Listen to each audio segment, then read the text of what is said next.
Languna nei tūla le loto mōlalo. Mal whatau whaavoi o ngal tōwhinga o whapeon whamoni ina e a vea ma Komesina on tangarunga o Leoleo Falepuipui ma le mal toi fota ina. E mua lao na whaafoivi inga ma whaafitai le atua o nona tōwhinga. Sai fo i mal walawina leo walawina ia. Wa tōwhinga uma tōwhinga me le atua. Whaafitai fo i le fionga i le tamai taipa le mia marka peneta o no le aminga o latou whātua tuanga ia tea ue whai au ma Komesina o le tangaruenga ia o le languna o le whaafitai o languna o le loto mō lalo ma whaafoivi inga i le atua o no ana tōwhinga Lau fionga mura pa au o le akau sama mua ngā vea iwa misari o leo kakoku ngā lea fisi iru kaukua i makangaru e whaafitai o le tausanga ta siwa i wawalo a peona o sao tonu tangaruenga o Leoleo o le luas furu wha ele nei o tausanga taluna o tautua i tonu tangaruenga wasu wha tausanga ma le lua masina le usa valiane From your time of starting with the ministry from Leoleo, what are your positions saying tabe foi a kanyao amakamai as once you graduated from the police academy? What is your position na i faso solo i lunga po o merece ni wa ve o ma kai makanga? E whaafitai a maka o sau le tūlanga tofi o Leoleo o le constable te mino o sau e tonu le tangaruenga Ian faso solo mea lea a vea umata ai lua uma pole corporal ia umalota ai lua ia so mai loma le tūlanga tofi o le satini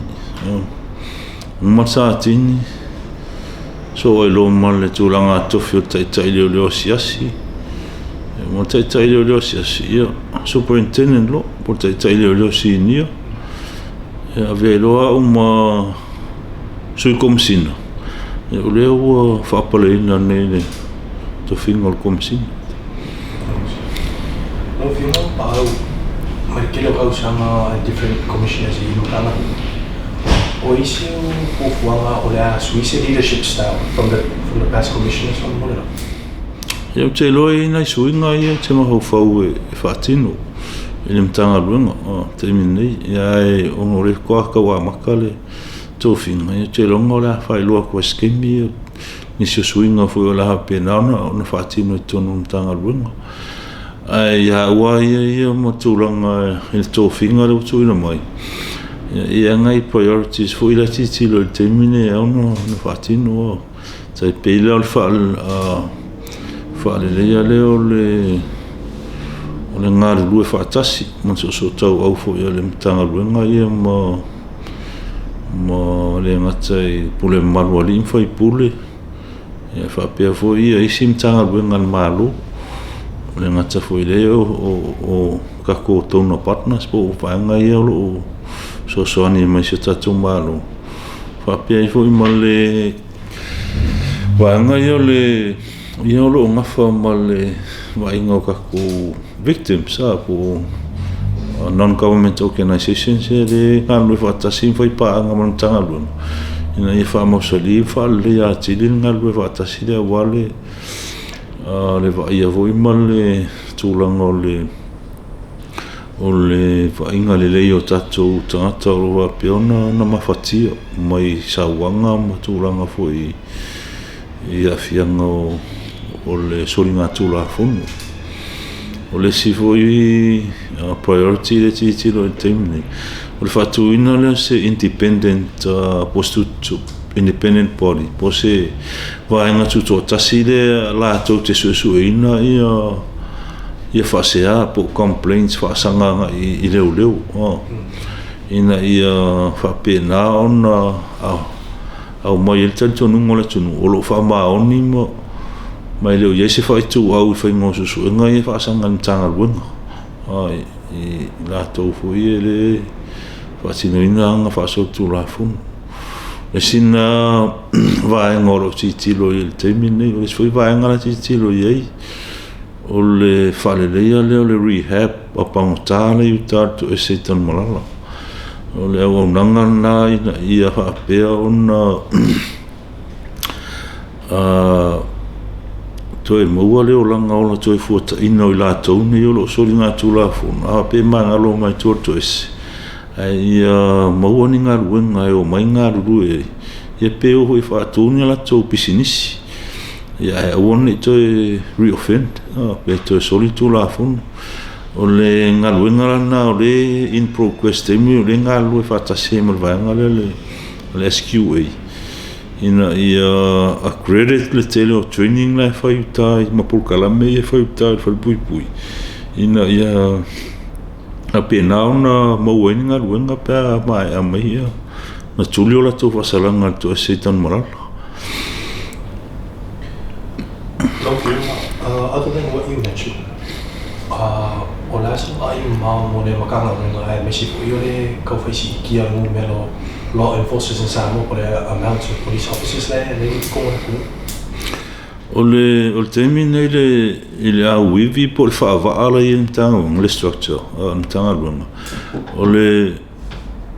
mai ai whatano ino le structure le mo Leoleo New Zealand sa whatino ino le review le. E ova ma le afe le au whai o le whainu mero le tanga runga I tatau ona iai. I le taimi nei, e leo mawhai ona maua le whainu mero leo. Ngai si la fia tele hoi e whawhita uli matulanga fui. E leo mawhai ona au si le whainu mero le le ngato I lato e whamawai mea ngai whafui. I ngā ruenga whawai taimi. I o nisi fui o maua nisi ngā ruenga, nisi mtanga ruenga le maru. I ma nisi fui a ua whamawai whamaro lo mai ono nisi fui a mionga le tau roa o whaatino. E whaingatā launa maintain e numero leo. O le vola titilo mtanga ruenga. I se au wala hoi le mawhai ona marketi. I le ngā ruenga wha Leoleo. Ina ia hapea ona attract mai e le te leo. O I la tau hoi o lo hapea ona I umai a onga molunga mai universite. Mera na le titilo I le teimin nei. Ona o le whaingatā ona whaamali e ina le whainu mero le iai. Ele o maua, ele o ausia le whainu mero le tau ona ele whaava alamtanga ruenga. Ele mātou whai titilo i, o le anganga ia le alai whai ona ngā rurue ma tau whai e whaale leia le tūlanga le ele ngā rurue whaatasi mal pule ngā malua lin whai pule. Ina I sosoani mai ngā ruenga Leoleo. Wa a tau titilo i le ratio le iai o le taimin nei I Leoleo ma le population. E nā o leonu se lau muntu pu Leoleo I taimin nei. La tau ova nei malfitu se lau. A whaila le ratio. E tasi Leoleo e tau se lau muntu pu tangata e vai e Leoleo to tasi. E le ma whai ona ngā whatia le whainu mea. La la vulana nā lea le inga tilo le. Tūranga le whaale lei o le ngā rue whaatasi lea mal pule ngā maru ali whai pule tonu no taitasi. Ia ele whapeo la before tūlanga lea me a fia mai a tūlafono e whaatino tūlafono e le ase se ilunga tole o tūlafono. O le si whai la tūlanga lea tilo I o le whaale lea lea o le atamai pule ngā waa o le imatamai tai leo. Ina I whaatupula ia le malamalama wā le tūlanga leo le e mawhai e ona tali atu I mana onga o le tunu. E le ngata hui lea I o nisi o sori ngā tūlafono I wā mata o nā ria e me vai teimine. I o lo wha o ngā ia wala wha tekono losi. I o social media, telefoni. So meranga le tamwhai o le anganga nā o le la atau le hui o la whaatino le a kere mia le tangalunga. Ina tau whaile e tū lei ma pio le malamulama o Leoleo ma le ata mai e mwhai ona tali atu I tō I ngā sori ngā tūlafono I wā mata o nā ria e mai. Ma le tūlanga hui o lai wala au me le malu le tunu. Ko whiunga, pisa isa ngā o I ali mwhai pule kua nguma whio. O le ase mama I mau makanga runga rei o le anga pule susuka wau maa I mwhai pule kua I nguma whio anga I kau whai ki ngumela crime on a daily basis I kai masi. Ia pēr vai mama ona ma le au ngā wēna wha moe le ngā rurue ma le pule ngā maru ali I mwhai pule. O ngā le kūranga whele le inga ia awatu whole maa malama o le mtanga ruenga fa soa tu ia malama ia lim fai pule tu sai mal tu la fono ia o fo ini ola tu fo in fai ungo e lo ele tu sai mal tu la fono ia ta fo ile ia fai ti o tu la me so nga tu la fono i tonu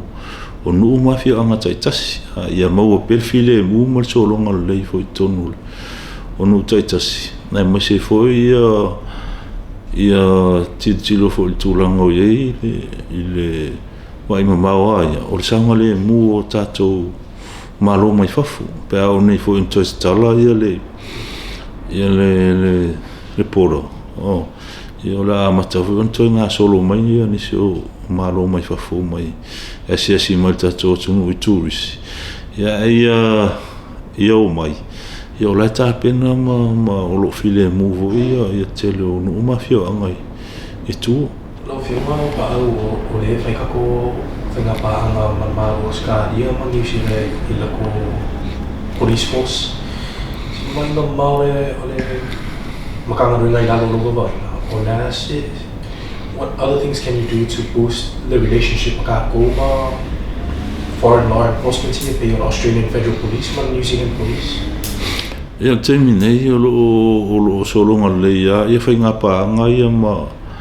Australia New Zealand terminan nei o lo i foi inisio me o lo fa pe on fatati atu mo tal sanga ina tato tanga luenga ia Australia New Zealand so ani me foi le tato tanga luenga tai pela o le na fato ama ile Rovesta lo inisio a un drone training ling fatino le tanga luenga ia o nisina so ani me foi le malo Australia e me se foi la to tanga luenga le Federal Police so ani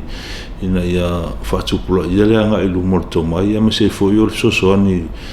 ile fai ngoso enga tanga luenga o le singa tulanga le titilo ina ia fai ia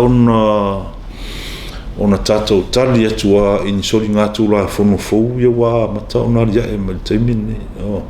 ia tula e me ia la wala le to mai male anga va o Leoleo e mo fai ona tali atu i mana onga ne ai o tulanga ia tato wano foi ma finga pa anga ma Leoleo Australia ma Leoleo New Zealand o lo soronga le temini lo viu ngore pa mo ko si vangao si o mga kuifika ko so fa ai fa ia pa ole le nganga ia o to e fa popo to le nganga fa ftai foi si o foi feau tunga ia revena mo sa o pena mo faltu i vai mo so mo mato e kalesia ina ta foi le ia le na yo wa hinga ia tunu mo sa mo ni sa ta po ia nei fa mo ma se foi o sa mo ato o le o foi sina o mio ta o tole le tulango yele ava no Komesina le Moses ia fa sta yo le o tali mele tu nei vai tau le o to fia o foi mo Komesina e fa sta ia tu i foi so to lo so fa na mo ta poi sai foi male tulango le support so ani mai foi temo nga lue mai tono tanga lue ngai tono losu fa tausa ia le wa ulia mai to finga o Komesina o sa o to e fa popo to